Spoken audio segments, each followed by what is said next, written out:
AfroTales Podcast is a part of the Connected Podcast Network. Chef. Yes, Glio. Don't you love how we get to share our stories and recipes? Yes, I enjoy it greatly. Do you know what makes it possible for everyone to hear us? Yes, Glio. Our voices, obviously. True, but it's also Anchor, a hosting platform that distributes the podcast to places like Spotify, Apple Podcasts, and others. Oh, yes. And isn't everything needed to make a podcast in one place? That's correct. And the best thing of all, Chef, it's free. Free, you say? Free. And all I had to do is download the Anchor app or go to anchor.fm to get started. So, you just had to download the Anchor app or go to anchor.fm to get started. Yep, download the Anchor app or go to anchor.fm and do what we're doing now. Fantastic, Grio. Simply fantastic. I know, Chef. I know.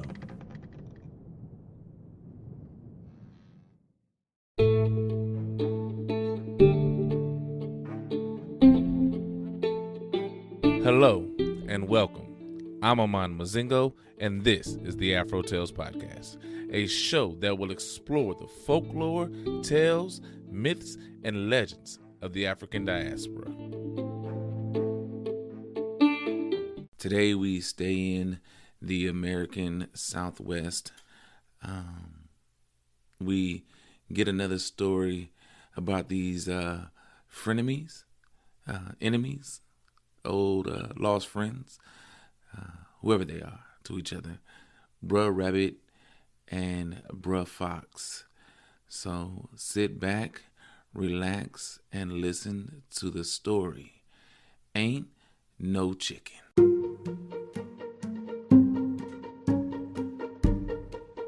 Ain't no chicken. One day, after Brer Fox had been doing all that he could do to catch Brer Rabbit, and Brer Rabbit had been doing all he could do to keep from doing it, Brer Fox said to himself that he'd pull a good trick on Brer Rabbit. So right away, Brer Rabbit came lopping up the road, looking just as plump, as fat and as sassy as a horse in a barley patch. "Hold on there, Brer Rabbit," said Brer Fox. "I've got a mind." "I ain't got time, Brer Fox," said Brer Rabbit. "But I want to talk to you about something really important, Brer Rabbit," said Brer Fox. So Brer Rabbit said, all right, Brer Fox. But you better yell it from where you're standing, because I'm really bothered with fleas this morning, and I really don't want you to get them. "I saw Brer Bear yesterday," yelled Brer Fox, "and it sort of racked me over the coals because you and me ain't such good friends anymore. So I told him I'd see you and I'd talk to you about making friends again." Well, Brer Rabbit scratched one ear with his hind foot and said, Why don't you drop around tomorrow and have dinner with me? We ain't got a lot of food at the house, but I expect the old woman and the children can come scramble around and get up something that'll keep back your hunger for a while." "Well, I'm agreeable to that, Brer Rabbit," said Brer Fox. "Then I'll depend on it," said Brer Rabbit. Next day, Mr. Rabbit and Mrs. Rabbit got up early before daybreak and raided the garden and got some cabbages and some roasting ears of corn and some asparagus, and they fixed up a smashing dinner. By and by, one of the little rabbits playing out in the backyard came running in hollering, oh mama, I saw Mr. Fox coming." And then Brer Rabbit took the children by the ear and made them sit down. And they waited quietly there until Mr. Fox arrived. But they kept on waiting because Brer Fox didn't come. After a while, Brer Rabbit went to the door and peeped out. and there sticking out from behind the corner was the tip of Brer Fox's tail. And then Brer Rabbit shut the door quickly and sat down and put his paws behind his ears and began to sing. The place where you spill your grease is right there where you're bound to slide. And where you find a bunch of hair, you'll surely find the hide. The next day, Brer Fox sent word with Mr. Mink to excuse himself because he had been too sick to come. He asked Brer Rabbit to come and take dinner with him, and Brer Rabbit sent word that would be all right. So that evening, Brer Rabbit brushed himself up and sauntered down to Brer Fox's house. When he got there, he heard somebody groaning, and he looked into the door and he saw Brer Fox sitting in the rocking chair, all wrapped up in a flannel and looking mighty weak.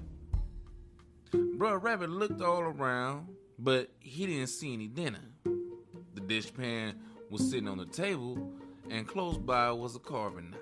It looked like you're going to have chicken for dinner, Brer Fox, said Brer Rabbit. Yes, Brer Rabbit, they are nice and fresh and tender, said Brer Fox.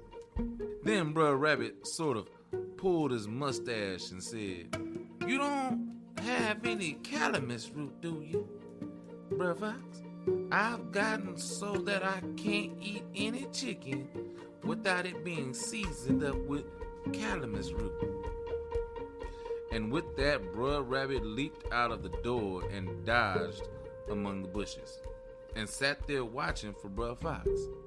And he didn't have to watch long neither, because Brer Fox threw off that flannel and crept out of the house and got in position to close in on Brer Rabbit when he got back. So in a little while, Brer Rabbit hollered out, Oh, Brer Fox, I'll just put your calamus root out there on this stump. You better come out and get it while it's fresh. And with that, Brer Rabbit galloped home, and Brer Fox hasn't ever caught him yet. The end.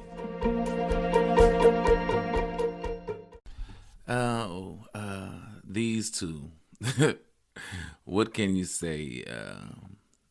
If you haven't realized that Brer Rabbit, for the kids, I guess my mother's generation is when it came out, but even today, this is Bugs Bunny, okay? If you haven't realized that yet, I need you to understand. Bugs Bunny is a variation of Brer Rabbit. Who the fox is yet, I have not decided. Maybe Elmer Fudd? Maybe? I don't know. But you can look at Merry Melodies, Looney Tunes, and everything like that and see the Brer Rabbit tales. Made for a more modern audience. So if you liked Looney Tunes growing up, if you liked Bugs Bunny, if you like that type of slapstick and that type of comedy, that type of animation, you can see those in the Brer Rabbit tales. So if you've thought about, hey, I don't really get Brer Rabbit, or hey, Brer Rabbit reminds me of somebody. Yeah, that's Bugs Bunny all day. And this is just another tale about how how Brer Rabbit can use his wits, use his observation, use his skills to keep out of danger. I'm not saying all tales he's going to be able to keep out of danger. That's not the case. That's not what's going to happen. He will get his comeuppance from time to time. It's just not always. And most times when he gets himself into a situation, he manages to get out. Quick-witted people can do that. They can get into a situation, understand the situation, and get out of the situation. And in this story, you see that with Brer Rabbit. you see him agree to, burying the hatchet. But then realize, I don't know if this guy is really trying to bury the hatchet or is just trying to lull me to a sense of security, false security, that is. And he catches on quick. He catches on real quick and doesn't allow Bruh Fox to get him. And some of us have dealt with those kind of people in real lives, that ex that comes back talking sweet and everything. That friend that crossed you coming back and saying, "Hey, I miss being friends with you. We should have a drink," and you just watch them a little bit, and you say, "You know what? Ain't nothing changed about them. They still doing the same things they always did." I'm not the only one that's experienced this. I know for a fact that some of you guys have experienced this situation, especially when you get with an ex. You guys broke up. It doesn't have to be a bad breakup, but for whatever reason, you guys stopped dating, or you got a divorce, or whatever. The relationship ended, and some time passes. You meet them again. You meet them again, and they say, "You know what? I miss you. I'm better now.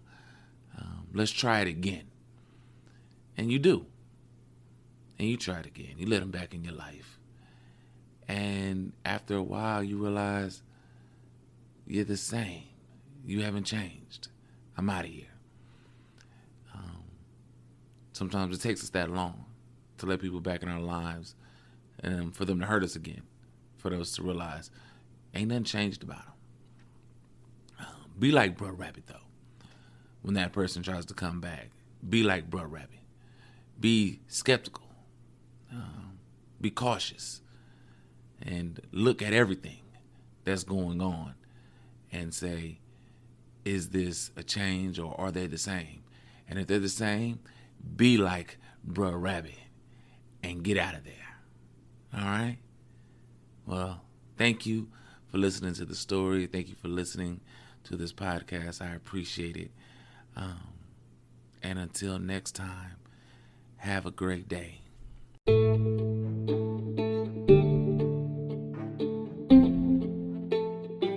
Thank you again for your time. Thank you for supporting and sharing this podcast with your family and friends. You can always find AfroTales Podcast on Anchor, Spotify, or wherever you listen to podcasts. If you want to leave me a message or a tweet, I can be found on Twitter at AfroTalesCast, on Instagram and Facebook at AfroTalesPodcast, and now on Coffee at coffee.com/AfroTalesPodcast, where you can financially support me for the price of one small cup of coffee. However you support, I thank you and I appreciate it always. So until next time, have a great day.